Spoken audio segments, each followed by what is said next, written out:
855 জন হত্যা কৰা এই কংগ্ৰেছ দলৰ অসমৰ জনজীৱনৰ মূল সুঁতিয়ে কেতিয়াও গ্ৰহণেই কৰা নাছিল। গ্ৰ' মোৰ ফুডৰ নামত আপোনাৰ কংগ্ৰেছ নেতৃত্বাধীন চৰকাৰে মৈমনসিঙীয়া মিয়া অসমত আনি ইয়াতে সংস্থাপিত কৰাৰ কাৰণে অসমৰ খিলঞ্জীয়া জাতি জনগোষ্ঠীৰ অস্তিত্ব বিপন্ন হৈছিল। সেই কংগ্ৰেছৰ লগত অস্তিত্ব ৰক্ষা কৰিবৰ কাৰণে যোৱা কোনোবা ৰাজনৈতিক দল জাতীয়তাবাদী হ'ব পাৰে নেকি?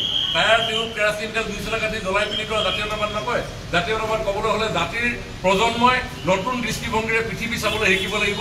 তাৰ কাৰণে যদি সাহস দিব লাগে ছেমি কণ্ডাক্টৰে সাহস দিব, তাৰ কাৰণে সাহস দিবলৈ হ'লে স্কিল ইণ্ডিয়াই সাহস দিব, তাৰ কাৰণে সাহস দিবলৈ হ'লে ডিজিটেল ইণ্ডিয়াই সাহস দিব, তাৰ কাৰণে সাহস দিবলৈ হ'লে খেলো ইণ্ডিয়াই সাহস দিব। 2 কাটি কেৰাচিন তেলে সাহস নিদিব। কংগ্ৰেছ কি আৰু নতুনকৈ অসমৰ ৰাইজক বুজাই লাভ নাই। 1962 নেহৰুৱে কৈছে my heart goes to the people of Assam Chinese এগ্ৰেছনৰ সময়ত। এই দুলীয়াজনত এই আমাৰ ইয়াৰ পৰা এই কেইমিটাৰমান দূৰত বহুজন লোক ইয়াত শ্বহীদ হৈছিল অস্তিত্ব ৰক্ষাৰ কাৰণে। 855 জন মানুহক তেওঁলোকে হত্যা কৰিলে সেই কংগ্ৰেছ।